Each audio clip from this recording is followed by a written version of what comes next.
What's up, guys? Ray From here. Make sure to rate, like, and subscribe to the channel. Check out all my social media places. I do throw these videos up on Facebook, Daily Motion, YouTube, things like that. This video will be up in audio form over on Rafe Nation, this podcasting channel that I have over on Spotify, because I know a lot of you don't do YouTube Premium, so you can't just mute your phone and listen to it in the background unless you're paying for that feature. I wish they would make that a free feature, because I got a lot of people that like watching YouTube more than they do going over to Spotify. Anyway, let's get into talking about AEW for 5/17/2023. Honestly, what a show. It wasn't the best show in the world, but it was good. I would say it was a B- show. It was average. I wouldn't say it's the best AEW in the world, but it's the better AEW for a while. I'm not going to say AEW's greatness, because they've been putting on average shows. Not bad, not the greatest, but average, and also I want to say this too in my video. I don't respond to every comment on YouTube, okay? I just don't. A lot of it's thick-headed, and a lot of it's just a waste of my time. I will thumb up some of the ones or heart some of the ones that are very positive, and I appreciate the positive comments that you guys have been giving. I'm just reporting the news, guys. I'm like any other wrestling channel out there. I put out a lot of effort into my videos. I try to be very informational on top of my opinion. Not everybody's going to agree with me, and that's okay. Same with TikTok. I've been getting kind of shellacked a little bit on both, but I don't really respond to comments. They're just a waste of time, and I'm just not willing to go down the rabbit hole, to be honest, because most of it's negative, or it's an agenda, or it's somebody trying to justify WWE to me. And I just don't have time to go back and forth. People want to go back and forth until the eyes bleed to say they're right. And I did once so far on this YouTube channel respond to somebody, and it just kept going on and on and on and on and on and on and on and on and on and on and on and on and on and on and on. I went on for like 3 hours. While I was game streaming, this guy just wanted to keep going on about lawsuits and how he was in the right and how I was in the wrong. And it's like, I just don't have time for that, man. It's a waste of my time. If you need to go get your rocks off that, man, you're in the wrong place. Just saying. So anyway, let's get into AEW Dynamite real quick. Wardlow comes out. I really like Wardlow. I thought it was going to be Luchasaurus going after Wardlow. No, it's Christian Cage, I guess. Christian Cage, man. Like, if I'm Wardlow, I'd be looking at him like, why you should be the big man here? I think it should be Luchasaurus. I don't know why they're pushing Christian Cage here. I was dumbfounded by that. But I guess we're going Christian Cage in a ladder match here. And I saw this one coming. Low blow, typical Christian Cage. Luchasaurus doing all the beating up, throwing him through the ladder. Again, no Arn Anderson here, because he told Arn Anderson to stay in the back. So forth and so on. But this was a good segment. It's better than a Orange Cassidy match, honestly, just kick off the show. But we did get Orange Cassidy in the second match with Darby Allin. Darby Allin and Orange Cassidy are a great tag team to me. They beat Big Bill and Lee Moriarty here of the Firm. I like Big Bill. I like the fact that Big Bill is trying to get Enzo back into being a tag team with him, and they're working out a lot of things with a lot of different wrestlers they had beef with. And what I've been reading and what I've been seeing is that possibly AEW may bring Enzo in, and we may have that Big Bill Enzo type tag team again. And I think that's going to be cool. I think Enzo being a mouthpiece and Big Bill doing things, I think we could bring back SAW Swaft back to AEW. I think that would be cool. That's been rumored and speculated all week long, last week into this week. And so I think if they bring Enzo in, I think they should pair him with Big Bill, maybe put him on Collision and stuff like that. I think they would do great for the tag team division, because they did very well for themselves when they were part of NXT/WWE. So anyway, this match went the distance. Again, Orange Cassidy playing the back injury, the arm, the leg. Pretty much, literally Darby Allin was carrying this match. Few attempts at Beach Break. Slumdog Millionaire. Again, these guys compliment each other off the rope a few times. I mean, again, Orange Cassidy did win. They did win this match. Darby Allin, again, using that chokehold move, 1, 2, and 3. That was a good match. I just have no complaints here. Orange Cassidy Darby Allin. We're going to see how that Pillars match goes at Double or Nothing. I see MJF going forward on that one. I don't see any of the Pillars winning that, but I think they'll have their own moments to shine.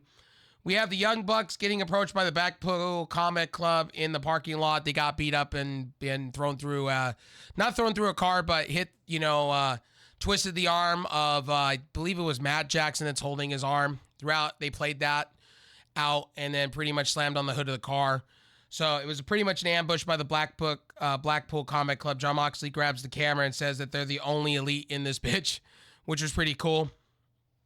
We have Renice Riquette in the on hand, seeing if Wardlow and Arn Anderson are okay after what happened. They discuss what happened and then leads up to a ladder match, honestly. Again, Wardlow, they got to do something different with Wardlow. So I kind of like the Christian Cage thing. They're doing something different with Wardlow. It's not a Will Hobbs. It's not the same thing again. It's not the same Wardlow. It's fresh. So we're getting a fresh of that. I mean, I wish it was Luchasaurus more than a Christian Cage, but that's just my personal opinion. Renice Riquette is on hand. Okay, I read that part. Riquette talks to Cassidy. He tells Kelly Fletcher or anyone really to find Tony Khan and ask for a title match for Double or Nothing. So they're setting up a Double or Nothing match. This is going to be good for Orange Cassidy. Let me go to my notes here. Sammy Guevara defeats Endless Prime real quickly. This was a throwaway match. And Sammy Guevara picks up the mic. Basically says he's gone through trials and tribulations. And how it was just to me, it was a little subdued. This is where AEW should do better. I'm surprised that MJF did not come out to the ring and say something real quick to Sammy Guevara. It just feels like MJF's title run is kind of becoming lackluster a little bit. He needs CM Punk somewhat.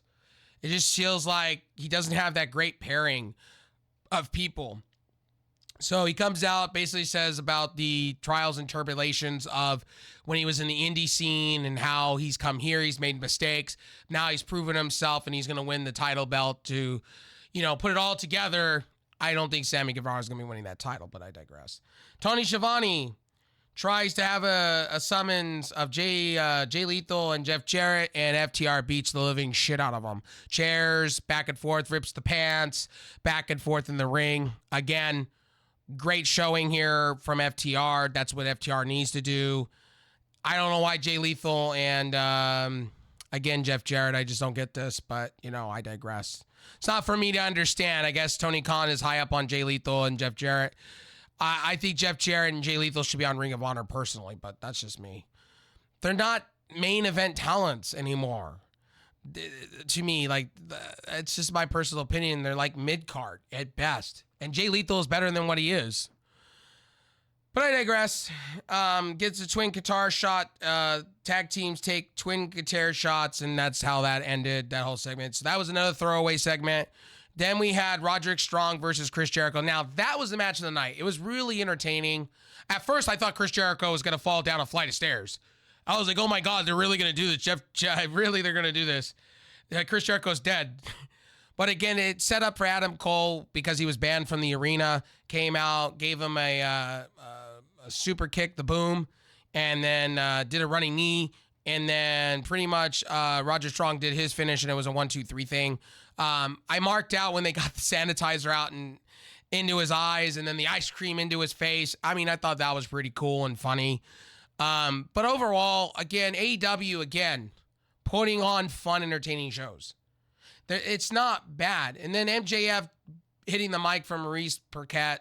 I mean, I wish MJF would be speaking on these shows, not just being a one-off appearance type deal. And it falls flat. Some things fall great. Some things fall flat, depending on how you view it. You know what I mean? So, again, and then we had Don Callis, and I didn't understand this. Oh, you were my brother. You're the chosen one, and I did this for you, and I did that.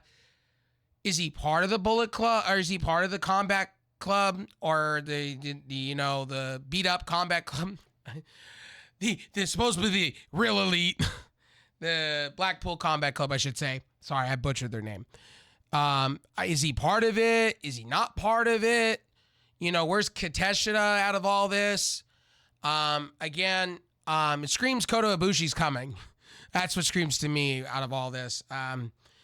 Again, I do like Don Callis, but I don't know why he turned on the Elite. It just makes no sense at this point. But then at the same time, it kind of does. He's always been a heel manager. So I could see him part of the Blackpool Combat Club and doing the things with Wheeler Yuta and taking over for what William Regal did. I kind of see Danielson doing kind of something with that too.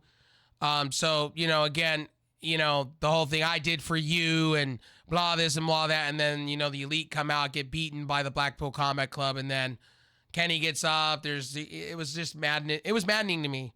Then after the show, they had a talk about reuniting, and they kind of talked about CM Punk, how they're willing to sit down and talk and do the things to make, you know, what's best for business at the end of the day. So really, to me, this show was a B-. You know, it was average. It wasn't the best show in the world, but it got the point across. You know what I mean? So I want to say this in my wrestling review. Sorry that my wrestling content has not been as much as I wanted to be. I've been dealing with mental health issues and kind of going to therapy, and I've been kind of just dealing with my own personal life. So wrestling has kind of been hit or miss with me as of the last 2 weeks. So I'm doing my best to come back and keep it consistent. We're going to be reviewing Impact tomorrow. Friday Night SmackDown for sure. I've been more of a fan of SmackDown than I have been Raw. So that's just I don't review Raw because I feel like it insults my intelligence. Like I feel it's a waste of 3 hours where I could be doing other things for my time. I do like NXT. I did watch NXT, but it'd be a little too late to do reviews, so I'll talk about it next week. We got Ring of Honor tomorrow too, so you got the 2-for-1 reviews with that. I'm just throwing up a lot of videos today because there's a lot to talk about in the news. Maybe I should condense it and put it into one, but really, to be honest with you, I just really wanted to put it all into separate videos for the channel. And the CM Punk little short thing, that I agree with him. That was me just agreeing with him. What he said is true. And people can disagree with me all day long, but it's kind of true about wrestling tribalist. It's true about the fangirls and the fanboys right now. It's like out of control. It's like ridiculous. Why can't you be a fan of pro wrestling? Why do you got to go tear people if they like AEW, man? Why do you got to tell them that their show is shit? But you can't accept the fact that Monday Night Raw has bad booking lately and SmackDown ain't any better. And SmackDown's a step above Raw, but it's not anything better.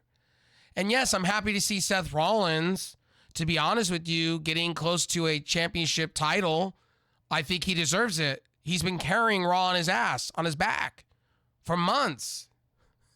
I think he's done more than Cody. And he put Cody over multiple times. So he should be world heavyweight champion. I don't think it's going to be AJ Styles. But again, Seth Rollins also doing some acting. I'm pretty excited. He's going to be in Captain America. I'm pretty excited. The new Captain America. I'm excited for that. Anyway, my name is Ray From. Hope you enjoyed this video. Look, I have an opinion in a mouth. I don't get to all comments. And when I do, it's mostly the positive ones. I don't have time to read the long novels on my channel. I just don't. If you have a lot to say to me, come by my streams. Come talk to me. Get to know me. We can all have our difference in opinion when it comes to wrestling. I'm not saying my opinion's for everyone. My opinion's my opinion at the end of the day, and I'm not for everyone. So anyway, I'll talk to you guys on the next one. Peace out. God bless. I'll see you on the next one.